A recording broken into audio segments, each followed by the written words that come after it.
Good day, everyone. Thanks for joining us here in the charts. You tuned into the Crypto Flight Edition. This is your fellow passenger stopping in with some technicals on the Dogecoin cryptocurrency. It appears that Dogecoin is getting a little boring out there, and someone may need to know, like, what is going on? Is it going to move anytime soon? We're going to get to the details about that. And if you're just stopping in, welcome. Consider hitting the subscribe button if you find any valuable information in the content. Loyal subscribers, welcome back. The YouTube algorithm is responding well to your engagement. Appropriate thumbs and comments. Thank you for supporting the channel. If you hear any birds in the background, enjoy that or just ignore it. All right, so what we're going to do is see where we are with the exponential moving average, the 50-day. These are the daily candles. So let's go and, let's just dive right into the charts here, shall we? All right, so today's February the 2nd, 2021, and the current price of Dogecoin is going to be 5 cents. It's up approximately 0.5% for the day.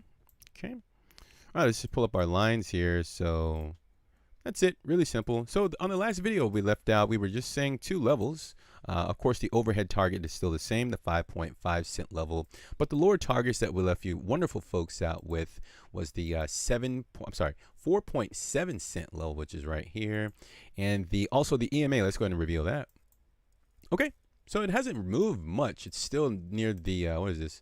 The 4.1 cent level. So it's just still hanging out below the price. I'd like to see it just kind of move up, right? So remember the boring, the sideways consolidation that we spoke of? I think that's where we are. Well, obviously, that's where we are right now because it's just been kind of stuck within this little small range here. If I could just kind of put a box, something like this. So for the past, let's see, 1, 2, let's going to count them out here. All right, guys, 1, 2, 3, 4, 5 days. It's just been kind of stuck between, what is this?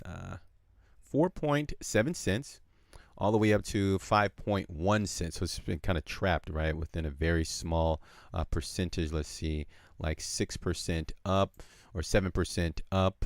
And of course, to the downside, we'll go ahead and measure that. I'm not sure if this is useful information, guys, but like within a 7% range, okay? So I know a lot are asking, okay, so when is Dogecoin going to make a move? I'm actually not sure, but the one thing that I did leave you guys out with is Dogecoin is trying to find financial support. So the financial support is either just trying to catch up with the price as this exponential 50 moving average. For those of you just joining us, we've been following this. I'm using tradingview.com because I know someone like, dude, what are you talking about? It's a 50 exponential moving average. It's an authentic, organic, whichever one you want to use. It's a non-manipulative moving average, because on some of the moving averages they're like manipulated by some of the guys on the platform there. But yeah, it's a regular exponential moving average 50-day on the daily chart here. If you're going to actually pull up your charts on tradingview.com is what I'm using. Okay, so I'm just waiting, right, to see if Dogecoin is going to find financial support. It's at this point there's really not much to talk about other than the 4.7 cent level. I do realize that we were expecting to see it, I guess, get a test down here, 4.1 cents. That didn't happen. That's fine. As long as it's kind of holding a relative range, sideways consolidation with an anticipation for the next move. Now, the one other thing that I wanted to go over with you all is I want to kind of outline where we are once again. Let me just kind of erase this so we can just clean up the chart so we're all clear about what I'd like to see here within, I'm so horrible with timing this. Let's just call it the next 60 days, okay? So I want to outline this range here. Let's see. Nature's pretty loud behind me there if you hear that. All right, so let's just say this range. So Dogecoin is currently within this range, like right here. What did it say? 4.6 cents.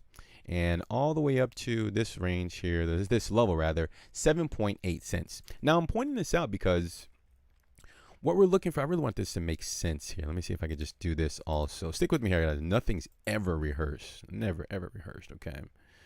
So what you're looking at is two separate consolidation ranges, okay? So like this area here, it's in between 2.7 cents and the top of this little rectangular, or no, sorry, the box area is going to be 4.6 cents. So I'm bringing this up because I really hope this makes sense. As the price consolidates within a consolidative range, okay? Remember that buyer's commitment that we went over? Hopefully we left a link in the video so you can actually understand what I mean when I say that. So this candle right here would be the buyer's commitment as it's an official breakout of this consolidation range here. Stick with me. Let me see if I could just kind of put something over it so we can all be on the same page. Color code it. So we're all clear, something like that. Hopefully you're still with me. There. Okay. So this green rectangular range represents the buyer's commitment. Okay. Now, what I'd like to see from Dogecoin. Okay. Hopefully I'm not sure how often we're going to do updates because I think this is going to take a while. If it's going to perform the way that I'm thinking it's going to happen. Okay. Remember, I'm just telling the story, guys. I don't know about the tweets or anything like that. I respect the tweets, but I'm just looking at these candlesticks, these beautiful candlesticks that a lot of people ignore. They're so beautiful. All right. So what I'm expecting to see is Dogecoin just do the same little boring consolidation, assuming it's going to go up. Okay, this still has downwards potential if there's not enough buying interest in this market. It's really simple, guys. Buyers and sellers. If there's too many sellers in this market and there's not enough buyers, the price is going to go down. If there's not enough sellers to push the price down and there's more buyers than sellers, the price is going to go up. Really simple, okay? So if this is going to play out in a healthy fashion that I think is going to play out in, here's what I would like to see on the chart, okay? This slow move to the upside, break above that 5.5 cents, and just kind of slowly grind to the upside until it reaches 7.8, 7.9 cents. Now, pay attention because this is important. When the price, or the cryptocurrency rather, reaches the overhead resistance, let's just call this resistance for now. I know we said 5.5 cents, but I'm paying more attention to the range because remember what we're waiting on. We're waiting for that buyer's commitment, okay? When we get that buyer's commitment, I'd like to see it, ideally, I'd like to see it happen above the top of this box. Hopefully you're all with me because when the price breaks out of a consolidation range, remember, this is a consolidation range here. Hopefully you're looking at the screen. This is a consolidation range here of 2.7 up to 4.6, right? Yes? Okay. And let me just kind of see if I can clone this to really make sense, okay?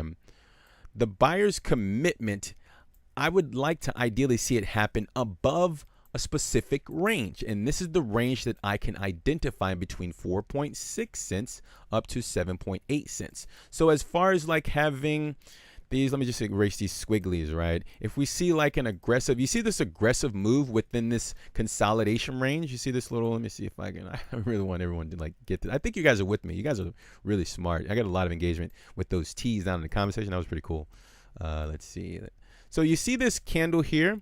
You see how you have that aggressive move within a consolidation range. You typically have to give it all back. You see how the price action just kind of not necessarily crumbled, right? I mean, it is, you can't consider it crumble. You see how it went up and you had to just kind of, all the profits, you gave everything back. But this is good. The slow methodic move to the downside. We explain that a lot on the channel. The slow methodic move is just an indication that the buyers are buying the asset as it goes down, as opposed to those nasty moves to the downside. That means they're just unloading on the market. But when you see the slow methodic moving to the upside, or essentially, I mean, the same thing, right? If it's going to the downside or the upside, the same thing is happening, right? There's an organic, or wait, did I say that right? Organic, not organic. There's no T in there. Organic move to the upside. Once it gets to the top of the range that I've speculatively identified, that's when we would like to see that aggressive candle, that buyer's commitment, aka buyer's commitment candle, to come into the market after it has reached 7.8 cents. Hopefully this made sense. Let me know down in the comment section if this actually made sense. So in closing here, what I'm waiting to see is the buyers step into the market, right? Now, it doesn't have to necessarily happen that way because remember, we have that moving average coming up to the price. And as illustrated back here, let's just erase everything. We guys want it. I want everyone to see everything. So hopefully that illustration made sense in terms of the range that we're potentially within now and the slow methodic move to the upside and no aggressive movements until it gets to the top of the potential resistance line. And then we wait for that aggressive buyer commitment to come in the market. Hopefully that made sense. But if you notice here, the closer it gets to the exponential moving average, the buyer's commitment literally just steps in, right? Like it just blasts off to the upside, assuming that the buyer's commitment is going to be in good intentions, right? Yeah, that's basically what we're waiting on, you guys. I feel like this is a pretty confusing video, but I just want to give you one more example and then we'll close it out here. Thank you for your time. So this area here, I just want to use it as an example, as kind of a piggyback of what we've already gone over just overhead there. So notice the slow methodic, right? It kind of found a range, right? Slow methodic moving to the downside. For those of you listening, we're talking about a range between, it's just below a penny, so it's like 7 cents, not even 7 cents, guys. It's below a penny. It's so difficult to say these numbers. And just overhead, it's like 1 penny. Okay. So notice how the price just kind of finds this range and it's kind of slowly going down, right? And then it kind of finds the bottom of this level, right? And then that buyer's commitment just kind of steps in and just, obliterates the resistance level, and it just kind of finds a new paradigm, new range to consolidate and everything. So that's what we're waiting on. If it happens at the lower level, let's see, let's just kind of do this really quickly. We'll go back up. You guys said I can spend as much time as I can, so let's go back up here really quickly. Thank you for your time. I know it's a long video. Okay, so let's do this. So I know what I just originally said. Let's just outline this one more time. Right, I want this to make sense, guys. It's a beautiful story. It's price action. It's really simple to understand if you have a little bit of an understanding, right? So let's just say that the price, the cryptocurrency, is just kind of falling within this range here. See here. And it's continuing to go down, right? Beautiful, slow, methodic price activity. And then it actually finds support at this exponential moving average, right? And then you have that buyer's commitment to step in from the lower level of the support line within the range, and it kind of obliterates the highs. That's okay. That's fine. That's if that comes into the market, that's just fine. Okay, as long as whoever's stepping into the market with that buyer's commitment is going to hold those assets and hold the price up, find a new consolidation range, and of course continue the overall trajectory, which is a very bullish trajectory to the upside. That's perfectly fine. So I guess that's two scenarios, right? That buyer's commitment to step in at the lower support line within this potential consolidation range, or that slow, methodic move to the upside, that slow grind to the upside, and then we get that buyer's commitment to step in at the top of this potential consolidation range that I have speculatively identified. I really hope this made sense because I was kind of all over the place with this. Let me know down in the comment section if this made sense to you all. We're going to cut it out here. So essentially what we're waiting on is that buyer's commitment that has not stepped in. Let the markets get boring. Be patient. That's all Dogecoin is waiting on. Again, I'm not invested in Dogecoin, to be totally transparent with you all. Dogecoin is seeking financial support. We need that buyer's commitment. It has not stepped into the market. I think if you all are patient, we will see what happens in the short to midterm. We have to give this at least 30 days. Okay, I'm sure it'll probably happen next week, but just be patient.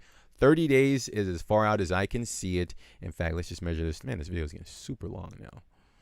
All right, so 22 days as far as the low there. So let's just measure it on out, just saying it'll be the equivalent of what has already taken place. So we're looking at a date of March the 23rd, 2021. So on the 23rd of this month, if we get some sort of aggressive buyer's commitment, that'll probably take less time, right? But if we get that slow cuppage, slow methodic price action to the downside, cuppage formation, then it'll probably take a little bit more time. I think that'd be the most healthy move if it were to actually do that, because I think that move would be much more sustainable. And that's all I have for the technicals for you wonderful folks. Again, hopefully you enjoyed that. Leave an appropriate thumb just below the video there if you enjoyed the content, or if you actually stuck with me and you listen to the end and this made sense. Let me know that down in the comment section. Also, before you go, if you're new, we cover the traditional markets. I'm not sure if you're in the stocks, but we cover that throughout the week. Subscribe with us. We'll send you that information when it's available. And we did cover everything. Hopefully you guys are doing well. Make sure that you are being yourselves, and we're going to cut it out. Thank you for your time, and take care of yourselves, and we're going to talk soon. Execute your strategies, and bye for now.